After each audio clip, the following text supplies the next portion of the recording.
Hey everyone, First T here. Thanks for checking out this YouTube channel.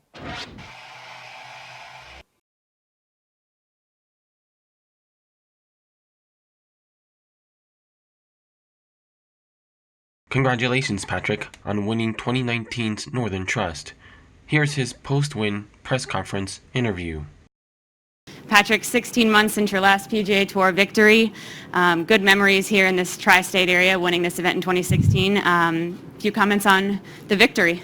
It was a grind out there today, that's for sure. But it felt amazing being back in that position, having a chance to go into Sunday with the lead, and to kind of flip the round around throughout the middle of the round today was a great feeling to do. It didn't feel that great early on, and for my caddy Kessler to kind of keep me in it and to tell me once we got through the seventh hole, he's sitting there, he's like, "Hey, you've hit 2 greens in 7 holes, you birdied both of them." He's like, "So just hit greens, we'll be okay." And he kind of got my mind on just hitting greens rather than trying to be really aggressive, since I lost the lead at that point. And I was able from there to build up a little confidence, kind of get going on that back nine, and was able to finish it off there on the last. Moved to second in the FedEx Cup standing. So how much did you draw coming on that back nine stretch from that 2016 victory, knowing that you'd done it before? I think the biggest thing was kind of drawing on those moments, drawing on the moments in 16, also drawing the moments at Augusta when having the lead and then watching the lead kind of to shrink or go away, and then being able to still sit there and remind yourself that, hey, I have these holes left that the guys are birdieing. So I was able to kind of go into that mentality and go out and attack the holes that I knew that were gettable, and try to make it as stress-free as possible on the holes that I knew were the hard ones. Great. Open it up for questions. Come on. Sean, you're in the front. Through those 16 months, did you ever doubt yourself?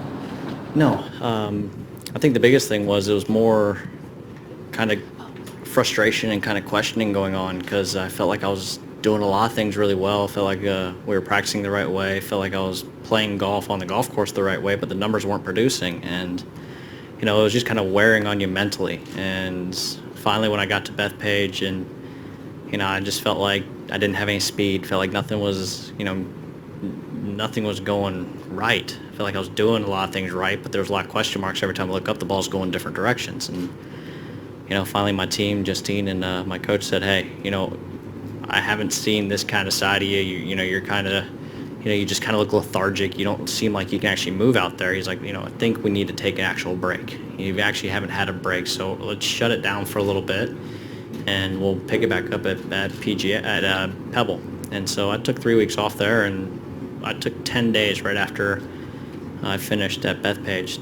Didn't touch a golf club, and all of a sudden, just playing with the kids, hanging out with my wife, and next thing you know, after those 10 days, I come back, I'm hitting the ball farther. I have a clear picture on what I'm trying to do, and all of a sudden I come out and I start hitting the ball where it's supposed to go. I'm starting to think clearly while I'm out there, and numbers are starting to produce, and the game starts turning around. So I think the biggest thing this year is I just got myself in that situation where I was might have been working too hard, and I was mentally and physically drained, and I was able to kind of recover and get back to the golf I know how to play. Rex on the left. Patrick, how aware were you, if at all, what was going on in front of you? At one point, I guess John bogeyed 14 right as you were birdieing 14 for a 2-stroke swing to retake the lead. Were you aware of that? Are those situations something that you kind of cherish? Well, I knew I was at 14. I was at 14 under, and he just birdied the par 5, went to 16. And we were just hitting our tee shots, so I already saw that he was at 16. And then when I got up to the green, I saw that he was through the par 3 at 15. And at that point, after missing the putt for birdie on 14, Kes just looked at me and said, "Hey, you have to have him field that bogey." And he's like, "You have to go out and we have to make birdie. We have to hit a good golf shot here, get the crowd going. You got to do something to try to rattle them, and also just try to, get yourself tied with the lead or try to take that lead." And I was able to make the putt on 14 for birdie after hitting a good iron shot. And at that point, I think he bogeyed 15 as well. And when I made that putt on 15, I knew all I had to do was hit a good drive on the next hole. And if I just get in the fairway, it's a 30-yard little pitch. You should be able, handle it. And, after seeing him par that hole and then birdie in that hole, I'm sitting there going, okay, you got the lead that you need, but then all of a sudden Ancer, who I'm playing with, started birdieing. So even though I flipped the script on Rahm, the guy I was playing with was coming on strong, was playing well towards the end, birdied 2 the last 3, and, made it interesting on that last. Karen? Patrick, given how much you like team events, I know the focus is FedEx Cup, but was the President's Cup on your mind, and how much would it frustrate you if you were not on that team in December? Yeah, it was definitely on my mind a little more than other weeks because of where we are. At Liberty National, where we won in 2017, then having the dinner with Tiger and the guys earlier this week, and seeing the Statue of Liberty on every hole, it seems like, on this golf course, and then having the fans yell Captain America and USA all week, it definitely was on my mind. But the biggest thing for me was just to put that behind me and just focus on the golf I'm playing, because at the end of the day, if you play good golf, that all takes care of itself, whether you make the team or not. And at this point, I knew where I stood, that I needed to go out and have a good playoff, I need to have a good run here and try to secure my spot, or at least get myself in a position where I have a chance to being a pick. But it just comes down to one of those things that if you play good golf, it all takes care of itself. Real quick follow toward down the stretch, did it almost feel like a Sunday Internationals match with Abraham? It felt like that in the very beginning, starting on hole 1. It was awesome to see, because when you're up here, you know that you're going to have a lot of fans behind you, being the USA guy on the team, on the tee box, rather than an international player. And to see how well they respected not just me, but how well they embraced him and respected him, it was awesome to see, because it very easily could have been one-sided and with the fans. But hats off to them, how they respected not only myself, but respected the Abraham while he was playing. And down towards the end, you could definitely tell he was feeding off of them a little bit, and was able to finish strong and make some birdies coming in. If you have a chance to win, go ahead and take it. And it's one of those things that my daughter, little Windsor Wells, every time I leave, because she's old enough now, she's like, "Dad, you going golf course?" Like, "Yeah, Dad's got to go away. Dad's going golf course." And it breaks my heart, obviously, because she's like, "All right, Dad's leaving again." And so I keep on telling her, I was like, "Don't worry, Dad's going to bring you home a trophy."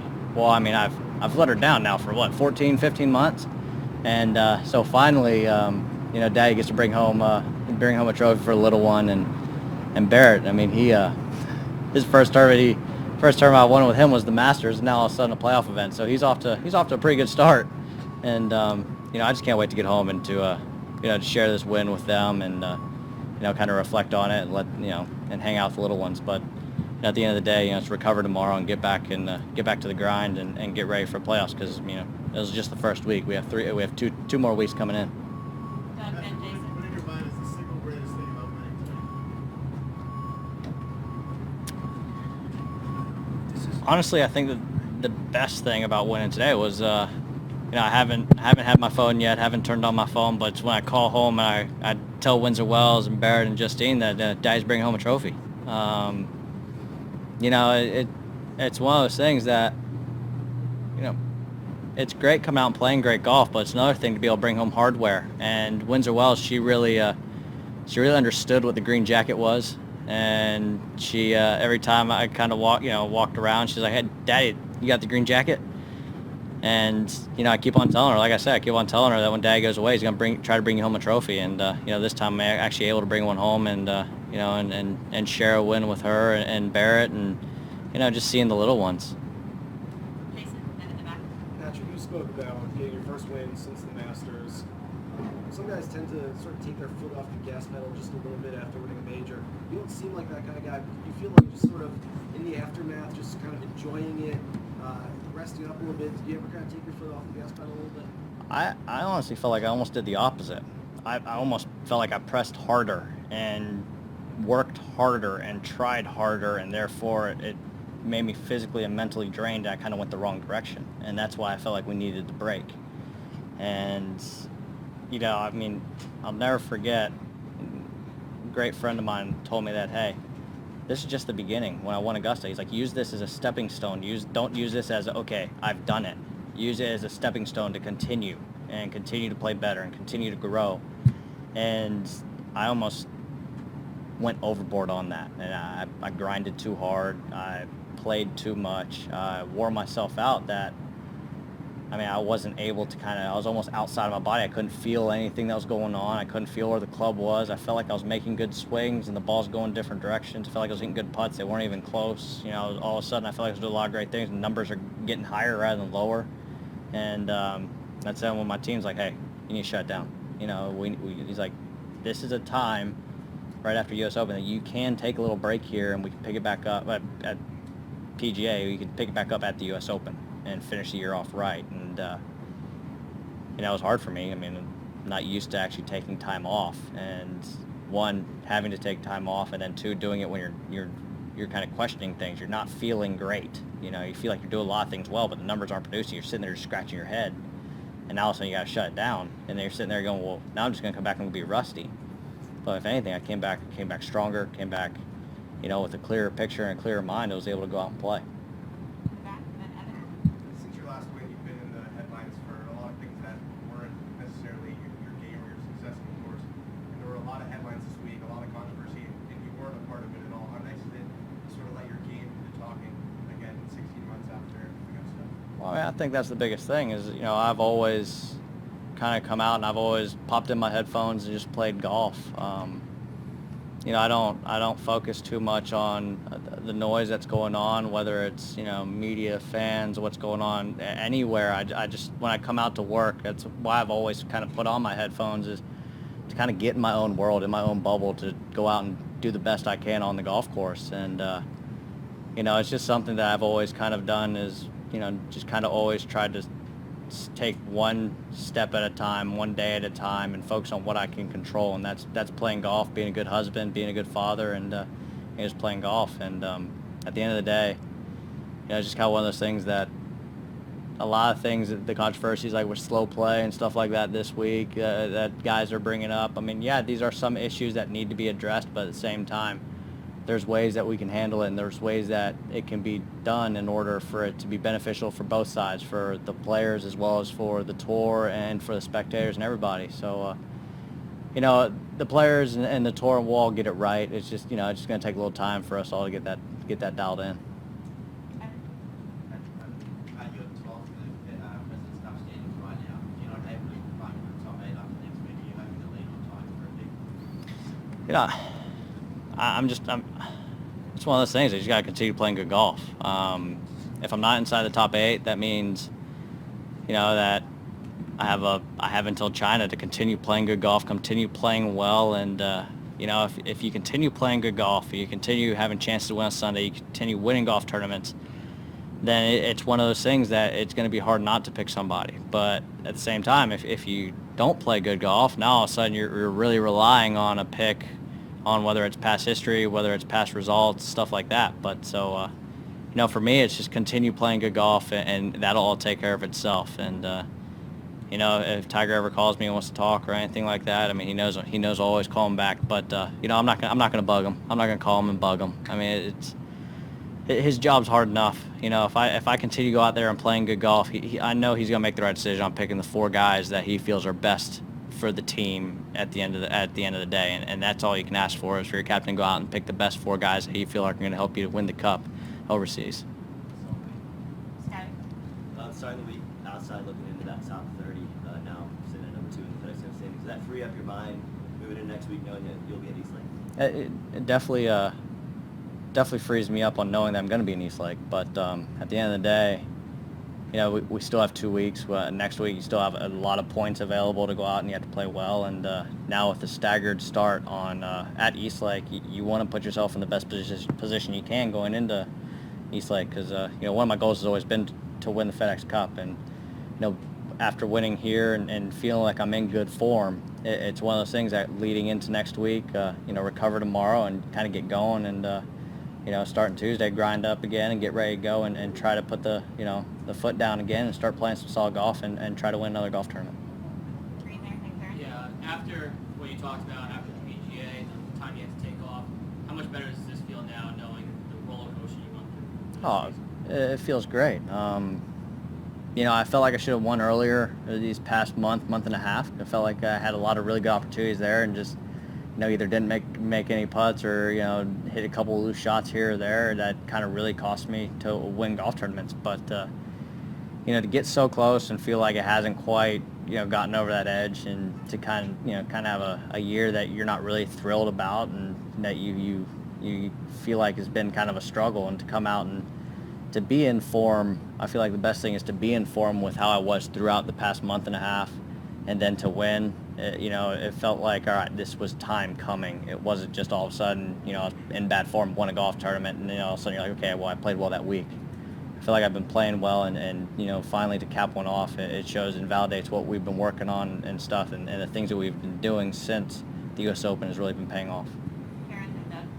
Patrick, as players, you build your legacies around majors. What is it like to have so much riding these 3 weeks?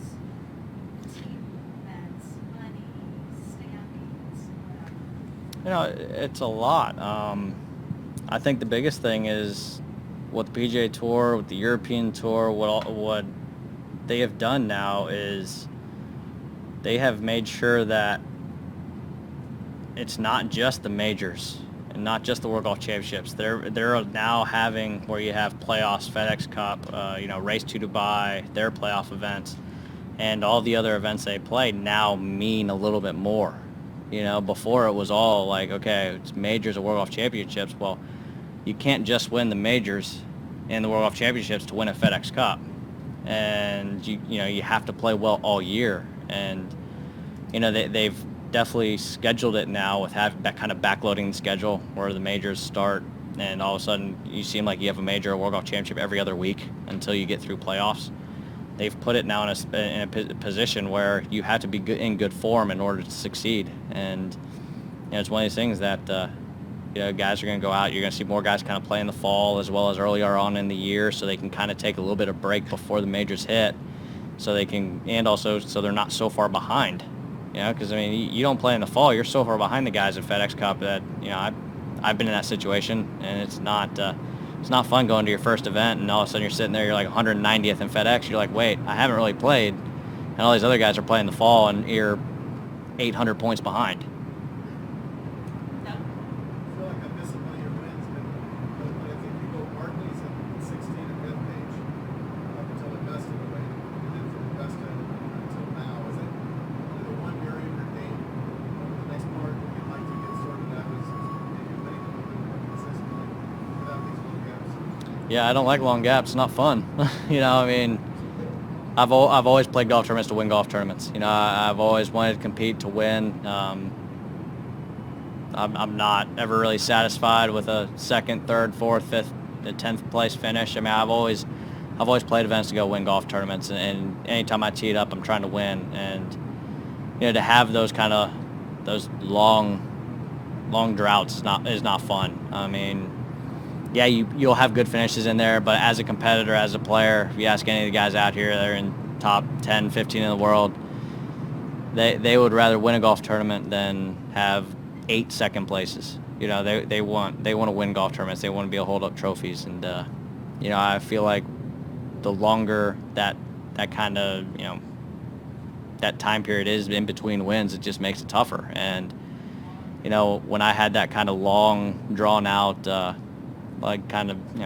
drought of not winning a golf tournament, I was pushing too hard. I was trying harder to win, and all of a sudden it was going the wrong direction. That's when my team was smart enough to tell me to back off. Don't shut it down, and let's reset and get clear, because we can finish off the year right. We can get a couple W's coming in, and not a better place to start than the first week of playoffs. Mark, my comment about your life revolves so much around golf, and those 10 days when you got away from it all, what sort of stuff do you do to distract yourself and not think about golf? The biggest thing was hang out with my wife and my little ones. Windsor Wells and Barrett and I, when we were in the Hamptons, we rented a house that we rented up in Shinnecock. It's on 9 acres of perfectly manicured grass, and it was it's basically 310 yards long by 50 yards wide, a big field, and you had to cut down, and we would wake up in the morning, go out there, run around, play tag, frisbee, kickball, whatever, and just kind of hang out and do whatever they wanted to do. And it's crazy how fast those 10 days go whenever you're having fun with the little ones. Those are moments that I'll never forget, and I'll cherish more than any day stepping up and playing golf. That's for sure. How was the golf when you played those days with Jimmy Dunn? How did it feel, and how did you play? It felt great. I almost felt like I had a power surge. I was hitting into bunkers that I didn't think I could get to. Was hitting irons farther than I thought. And the first day back, I go out and play. It was a national first day back, and number one's kind of a drivable hole. And all of a sudden I set up there. I got there maybe 45 minutes before we teed off. Hit a couple balls. I'm sitting there. I'm like, all right, this is gonna be rough because being a field player, not picking up golf clubs is almost gonna feel foreign whenever I go back out and play. And hit driver to 6 feet and tapped in for eagle, went to the next. I'm sitting here going, okay, this is a good start. But it's just kind of one of those things that I felt refreshed. And to take 10 days off and then to start it back by hanging out with the Dunn man and playing some golf, hanging out with Justine, having her come out and just, having fun and playing rather than actually grinding when I was on vacation for those 4 days was I felt like the right way to get back into it because it got me back into seeing golf shots rather than really going to the range and grinding it out. Two more, Michael, then Bob. This clubhouse couldn't be more different than the Augusta National clubhouse. I'm just wondering what your impressions are. It's unique. I've entered it now 3 different ways, from basically down here, basically through the basement. I've entered it from up top, kind of going to the normal clubhouse, and then from President's Cup I entered it from the ferry. So it's been it's awesome. I think it's cool. It's a cool place. It's a cool clubhouse to come. I mean, you go out, you stand up on basically in dining, you see the 18th hole, you see the golf course, then you look to the left, you see the Statue of Liberty, and it's just an awesome setting. And getting the nickname Captain America and be able to come here, see the golf course, then seeing Statue of Liberty is pretty sweet. And it's a place that's going to be close to my heart and it's going to be special to me, and I can't wait to come back. Last one, Bob. Patrick, you mentioned a busy fall. Can you say some of the events you can play? Are you going to China, Japan for the PGA tours and all European tour stuff? It's a mixture. Honestly, I mean, we're still trying to figure out what we're going to be playing, like kind of actually nailed down, but I'm definitely going to be playing China.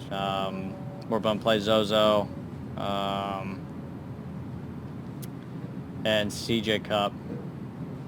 And then, of course, hopefully race to Dubai, the finals in Dubai. We're going to play KLM, Germany, and Wentworth.